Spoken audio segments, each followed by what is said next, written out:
Welcome back to Just Chattin. This is the series of videos we do on Thursday evenings for the entertainment of our viewers. You pick the topic, I'll do the research, and we run with it. So recently, I have noticed in the comment sections, a lot of you are wondering, asking, speculating about what Nutmeg's endgame is. Where does she see herself in the future? What comes next? And it's not an insignificant question because it tells us, what kind of hijinks we can expect from her, if nothing else. Well, in order to take a look at what her end game is, we have to look at what her opening game was. And she has told us that on more than one occasion. She wants to be Diana 2.0. So, we will get into that when we come back.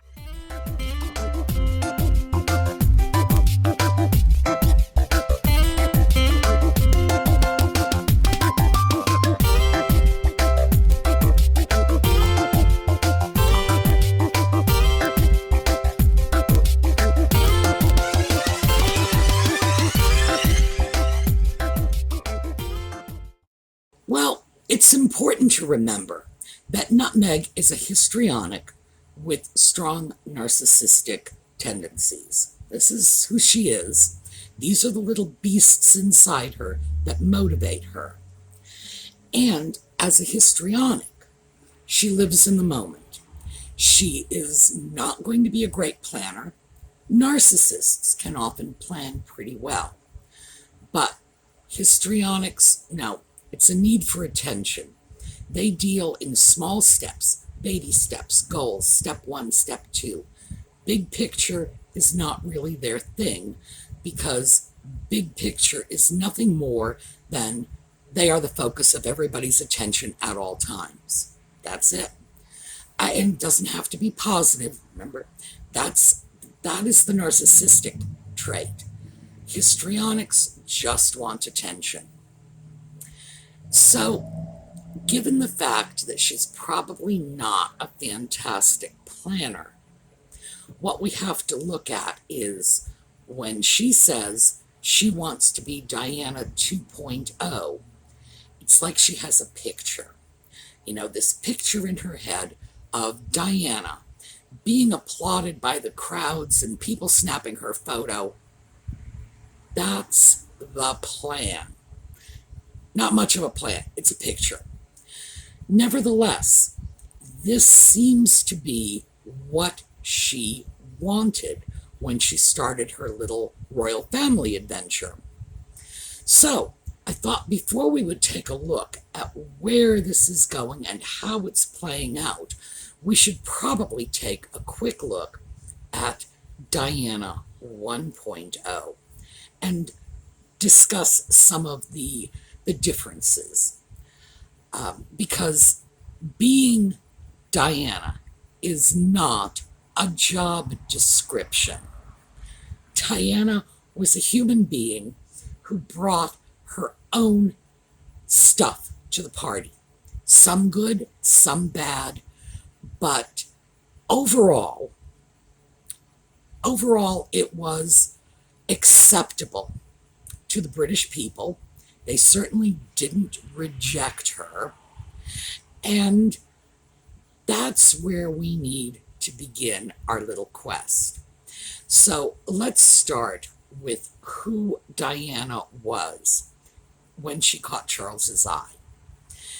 This probably would have been in the late 70s. He was dating her sister.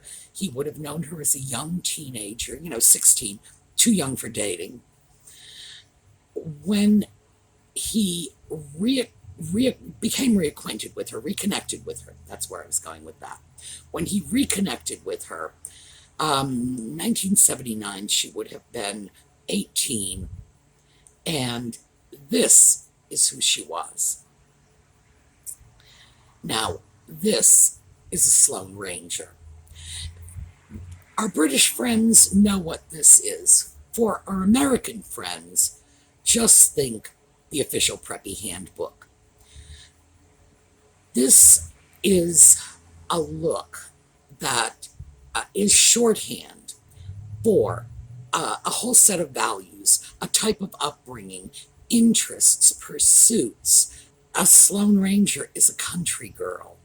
A Sloane Ranger likes the horses and the fishing, which is exactly what Charles wanted. And we know that because that's what he got with Camilla. That's what makes him happy. However, that was probably not who Diana was.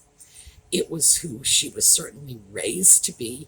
I don't believe this was a pretense by any means. She was simply being the person she had been brought up to be without being old enough or secure enough in herself to establish her own personality, which was rather different.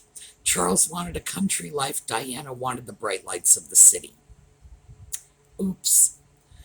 Well, when we take a look at Nutmeg, by contrast, Diana was just barely 20 when she and Charles were married.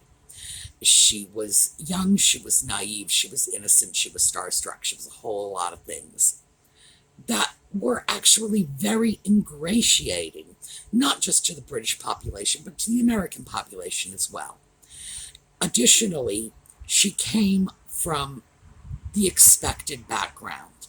I won't say the right background, but the expected background. She was a child of the aristocracy.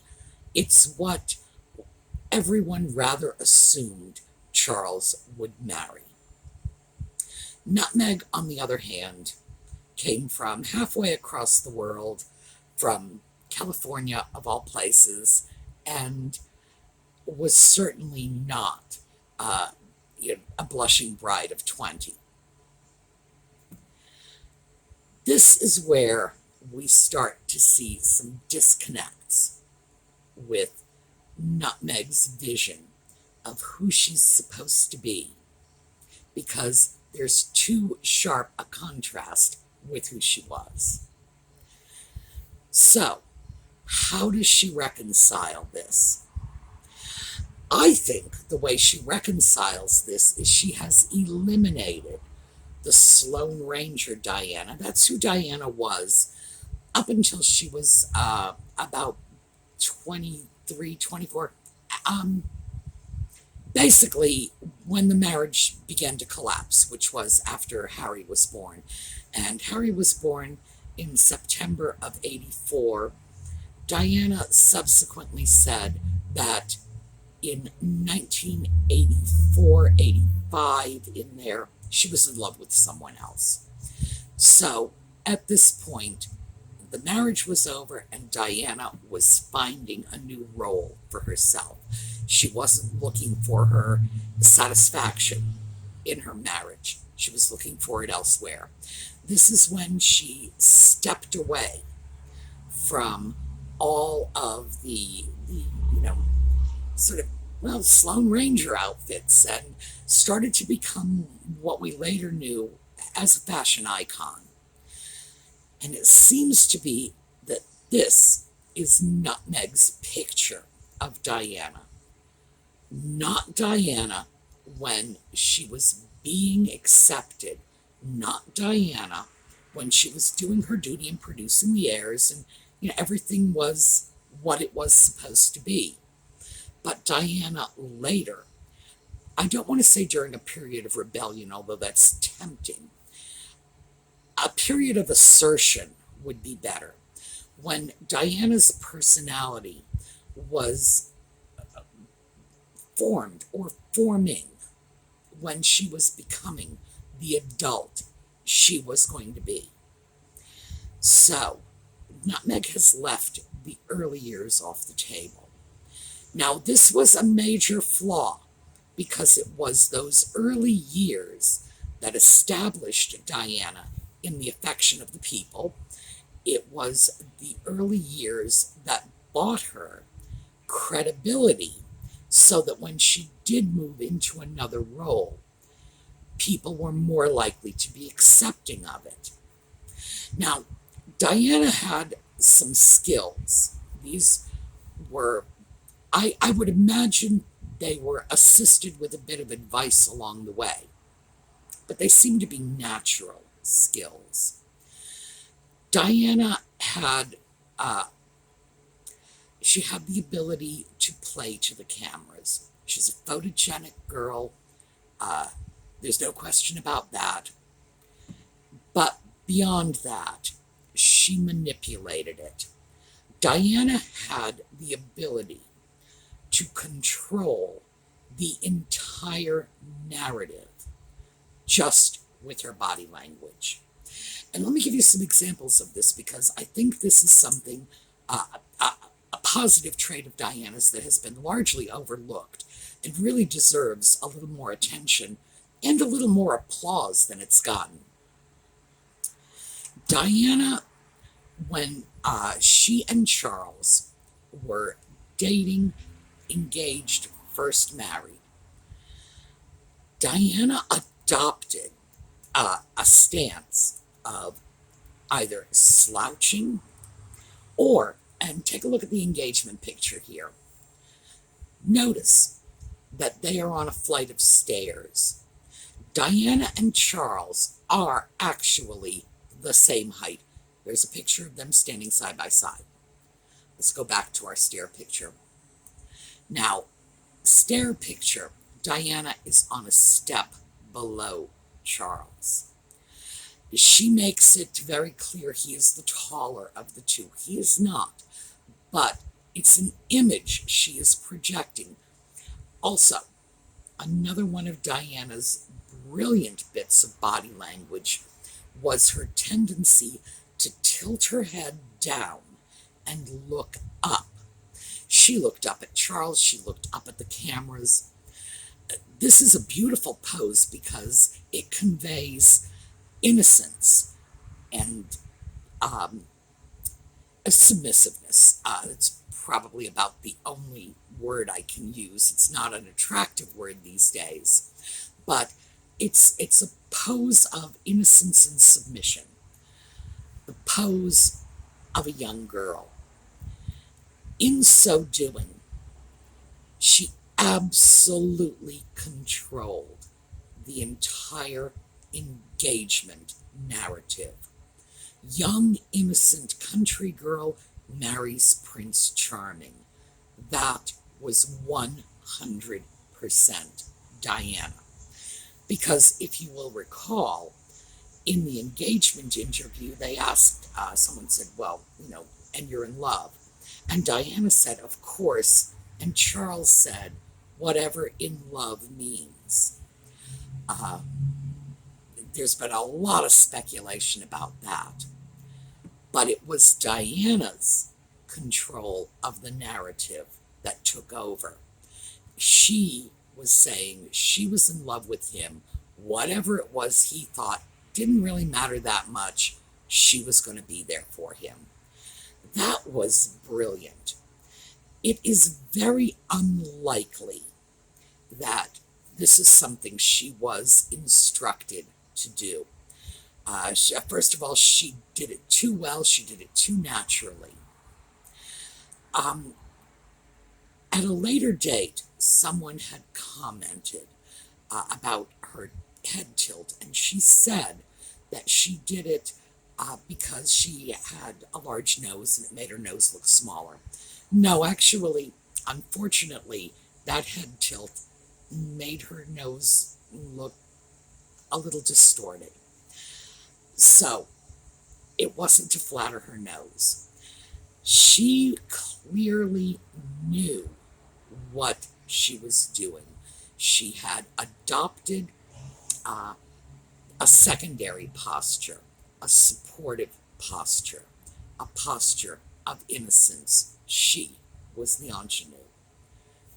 Beautiful. Can Nutmeg do this? No. That's just, I don't even need to think about that. No. yes, she may be an actress, but Diana's gift was natural. And frankly, I'm not seeing any Oscars or Emmys on Nutmeg's mantelpiece, so we've got to question if, even as an actress, she would have the skill to pull this one off. No. So Diana brought things to the party that Meghan doesn't have, cannot get, just not there at all, never will be.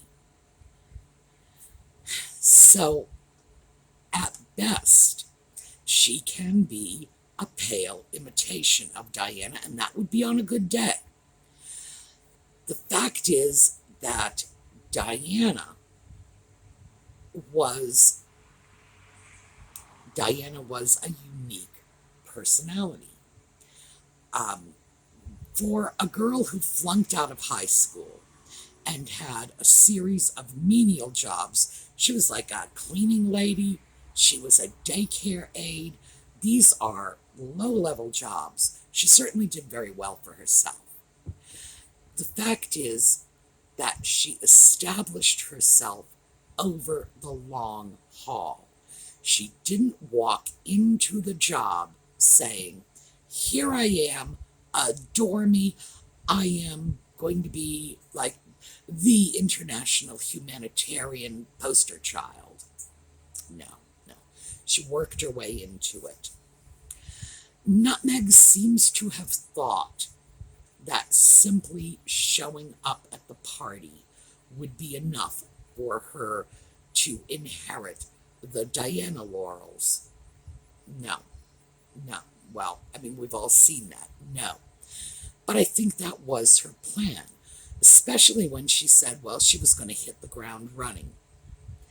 That can mean a lot of things, but I think in light of her Diana obsession, it probably means she was going to hit the ground as the reincarnation of Diana and take it from there, inherit all of the public love and sympathy, because of course Diana has passed now, and even people who probably didn't like her very much in her lifetime, and the Martin Bashir interview hurt Diana. So even people who are not that crazy about her have revised their opinions now that she's gone.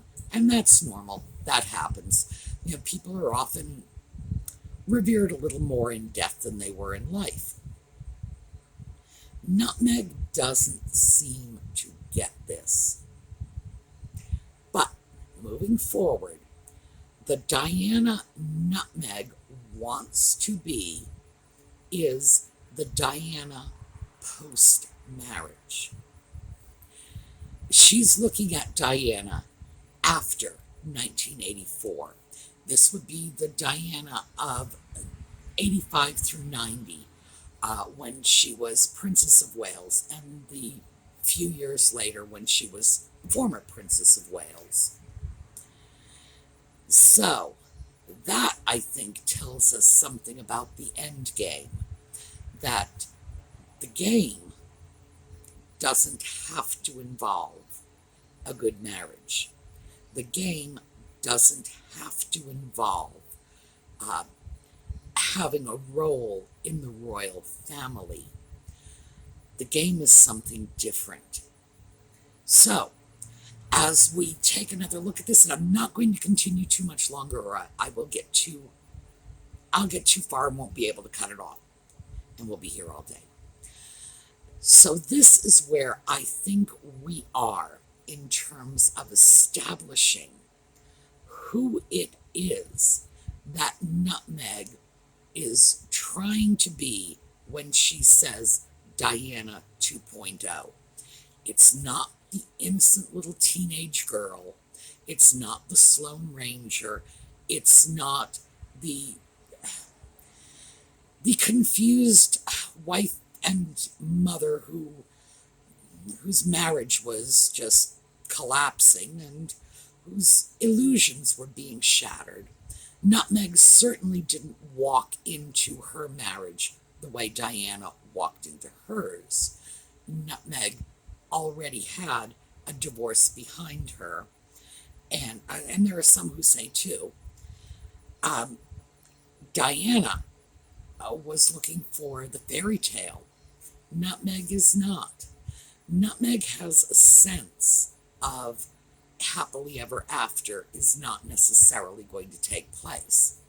So I think when we look at her endgame, we need to look at the endgame of a single woman, of a person who was formerly connected to the royal family and who still has a connection through children, So I hesitate to guess what this means for Harry, but I do think that's where we're at. It is the Diana of the late 80s, early 90s that Nutmeg is emulating, not the Diana of the early 80s. And in that case, well, too bad for Harry, because look at where Charles was left. All right, this is where we're going to break off. I know I'm breaking off a little early on this one, but as I say, I don't want to roll this into the next portion and just get this, too long and everybody will be tired and want to go home. All right, I will see you next Thursday, part 2, and this is going to be Nutmeg's version of Diana 2.0. Meantime, the thrifting videos are on this weekend, so have a terrific week. I will see you all later.